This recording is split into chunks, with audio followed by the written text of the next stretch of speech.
expected Lourdes, the small French village situated in the foothills of the Pyrenees, to become the centre where faith and science mix. Since the apparitions in Lourdes of the Immaculate Conception to Bernadette Soubirous in 1858, Lourdes has dealt with thousands of cases involving unexplained cures. In 1858, the Blessed Virgin Mary appeared to the 14-year-old peasant girl Bernadette Soubirous in Lourdes. Between February the 11th and July the 16th of that year, Our Lady appeared to Bernadette 18 times at the grotto of Mesabiel on the bank of the Gave de Pau river. Dressed in white with a blue sash, Our Lady called for penance and prayer to be offered for the conversion of sinners. She also requested the construction of a chapel at the site of her apparitions. She also made a profound self-revelation, identifying herself as the Immaculate Conception. On February the 25th, the 9th apparition, Our Lady directed Bernadette to uncover a spring, telling her to drink from it and wash in its waters. Bernadette was observed by the crowds who had gathered, stooping over the ground within the grotto and then scraping at it until a little water appeared. She drank from it, muddying her face to the point that the crowd thought she had gone mad. That afternoon, when people returned to the grotto, they discovered that a spring had emerged from the hole that Bernadette had dug. This spring would eventually produce clear flowing water, which flows to this day and has resulted in many miracles of healing since it was uncovered. The very first miracle occurred only 4 days later, on the 1st of March 1858. 39-year-old Catherine Latippi lived a few miles from Lourdes, and she had injured her right hand following a fall from a tree about 18 months before the apparitions. The accident left 2 of the fingers of her right hand in a bent position, making the hand useless. Catherine had ignored the fervour surrounding Bernadette's visions in Lourdes, yet one night she was moved by a sudden impulse. She woke her children and set off with them to Lourdes. They arrived at dawn and met Bernadette, and went to the grotto with her and knelt down to pray. Then she simply bathed her hand in the little hollow, which had already collected water from the spring, and immediately her fingers returned to normal. The movement and strength was the same as before the accident.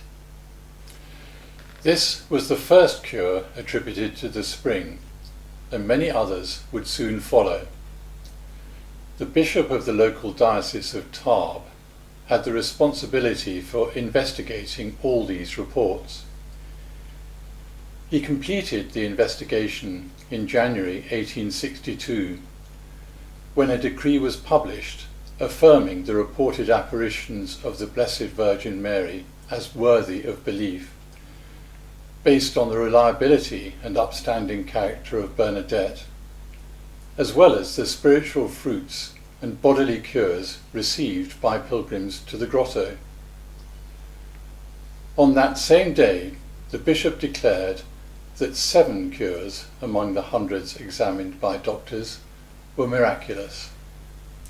Pilgrims continued to come in large numbers to the grotto of Mesabiel to honour the Blessed Virgin Mary and to seek physical and spiritual healing. So many claimed to have been healed that the Church intervened to avoid the hysteria of superstition and to protect the authentic message conveyed by Our Lady to the world from Lourdes.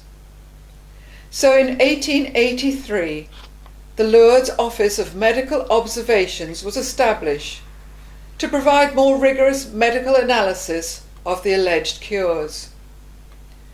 The goal of this organisation was to have nobody leave Lourdes claiming a cure without submitting their story to a rigorous medical assessment. In 1954, a second committee was established to confirm the work of the Lourdes Office of Medical Observations. This is the International Medical Committee of Lourdes. This committee's function is only to pronounce a cure to be medically inexplicable. Its findings are then forwarded to the bishop of the diocese where the cured person lives. That bishop must make the determination on behalf of the Church as to whether the given cure is miraculous. There is a resident doctor in the Lourdes Office of Medical Observations, whose office is located in the sanctuary. He, currently Dr. Alessandro de Franciscis, is the first person to receive a declaration of an alleged cure. He probably receives 30 to 40 declarations per year. He investigates the claim and then will call a meeting of doctors to examine the case further. The doctors are chosen from those who happen to be present in Lourdes at the time that the alleged cure is claimed. If the alleged cure is found to be medically unexplained by this initial investigation, the information gathered is passed on to the International Medical Committee for a second verification. The committee is made up of doctors, university professors and scientists from across the world. The criteria used in examining alleged cures were established by Pope Benedict XV. There are three facts that must be considered. Firstly, the ailment must be a known condition and must have a severe prognosis. Secondly, the cure must be unexpected, instantaneous, complete and permanent. Finally, the cure must be inexplicable according to current medical knowledge. If these criteria are met, the International Medical Committee reviews the findings. If they are in agreement that the alleged cure has no explanation according to current medical science, the completed study is forwarded to the Bishop of Tarbes, who then forwards it to the Bishop of the diocese where the person lives. On the day that the apparitions in Lourdes were recognised as worthy of belief, 7 cures were affirmed as miraculous. On the 50th anniversary of the apparitions, 33 more were declared miraculous, and since then, another 30 cures have been declared. We will now tell you about some of the cures that have been declared. The most oft-quoted miracle related to Lourdes happened to Louis Burriett, a gentleman 55 years of age, in 1858. Rendered blind in his right eye by a mine explosion, which also killed his brother who was at his side, Burriett claimed that he immediately went to pray to Our Lady of the Grotto, just as soon as Bernadette scratched the soil at the grotto. He washed his right eye repeatedly, and in a very short amount of time, praying to Our Lady fervently for a cure. After washing, his vision returned completely, and in 1862 the cure was deemed of a supernatural character.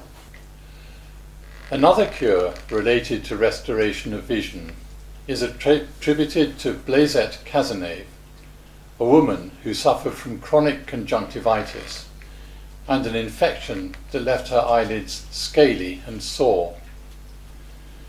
Her condition was labelled incurable when she, at the age of 51, used the water at Lourdes as a lotion on her eyes. Immediately, the scales fell from her eyelids and her vision was completely restored. Even the pain and inflammation that she suffered was entirely gone. Truly inspirational in nature and a testament to a young man's faith, Henry Busquet was only 16 years old at the time of his cure. Suffering for over a year from a fever attributed to the onset of tuberculosis, Busquet developed a neck abscess that his doctor eventually lanced, but his condition only worsened. He begged his parents for a trip to Lourdes, but they refused to take him. Persistent in his faith, he turned to a neighbour and requested some healing water from Lourdes to be brought to him. Once they returned with the vial of holy water, Busquet's family gathered to pray together as his dressings were applied, soaked in the water. After sleeping that night, he awoke to find that his ulcer had scarred over and his infection was gone. The miracle was approved in 1862. Justin Buhar was only 2 years old when he was cured in Lourdes. From birth, he was considered a failure to thrive case, labelled hopeless by medical standards.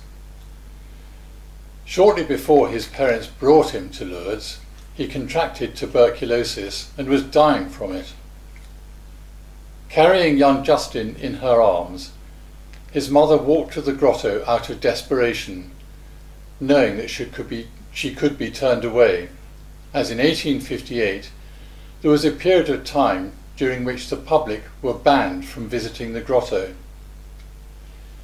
Even so, and despite the outcries of people walking by, she prayed by the rock and then bathed Justin in the hollow recently dug by labourers. As she walked home carrying his limp body in her arms, she realised that Justin was still breathing. He then slept peacefully through the night. Justin made a full recovery and even lived to attend St Bernadette's canonisation in 1933. At the age of 35, Serge Francois was diagnosed with an odd neurological condition that affected his vision and left him unconscious at times.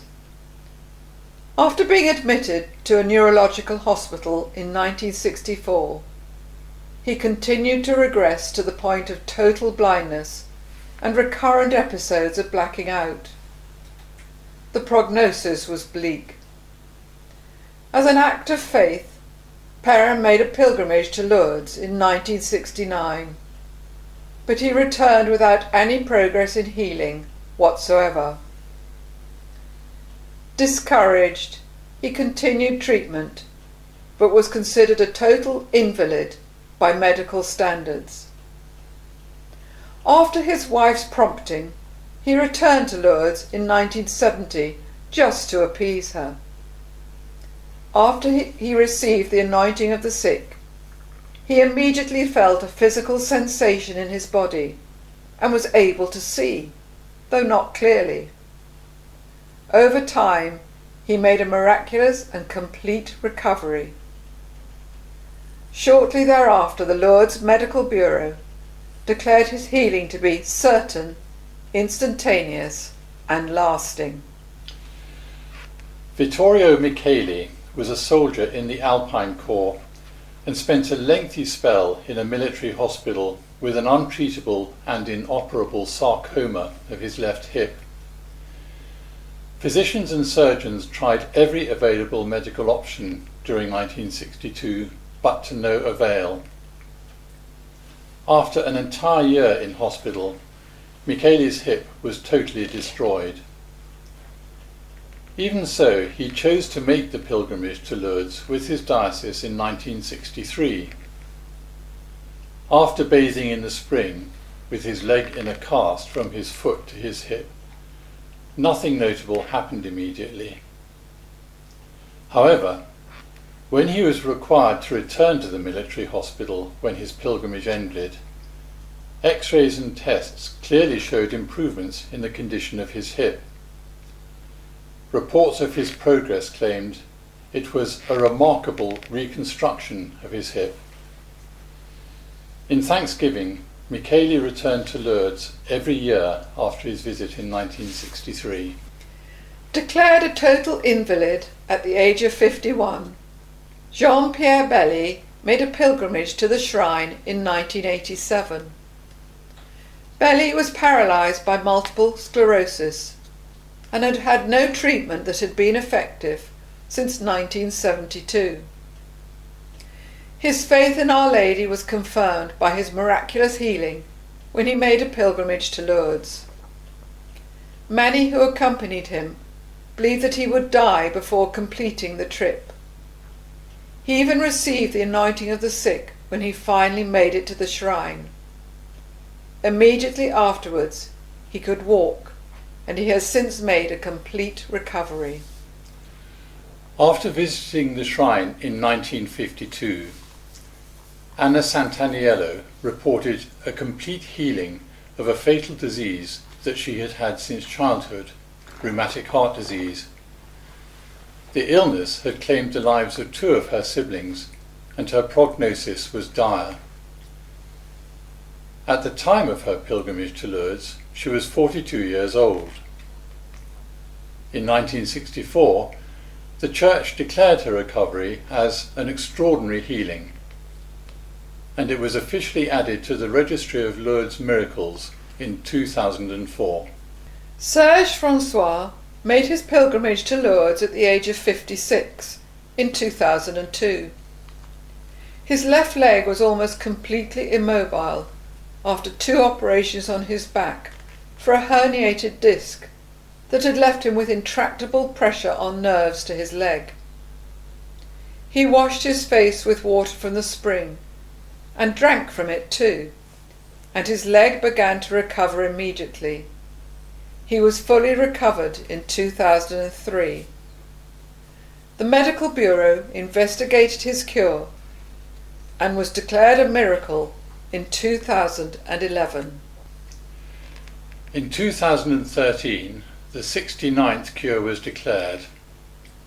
At the age of 34, Daniela Castelli started to have episodes of severe hypertensive crisis. She and her husband visited Lourdes, and after visiting the baths, she experienced an extraordinary feeling of well-being. She and her husband have visited Lourdes regularly since then. Daniela has always said that there were 2 miracles, as was not only her illness cured, but her husband regained his faith. The most recent miracle was affirmed by the Church in 2018. 79-year-old Sister Morio had been suffering from severe and crippling back pain and paralysis of her legs due to cauda equina syndrome. In 2008, she visited Lourdes, and after the Blessed Sacrament procession, she felt a warmth spreading through her body. On returning to her room, she could take off her leg braces and walk. So what does Lourdes say to the medical profession now? There are fewer miracles, but the pace of development in medical diagnosis and treatment has meant that fewer people can fulfill the criteria laid down. But is this relevant? Pilgrims may travel to Lourdes expecting a cure, but come away with something much more. So many come away with the courage to accept what may be ahead, and with an inner peace to accept their difficulties.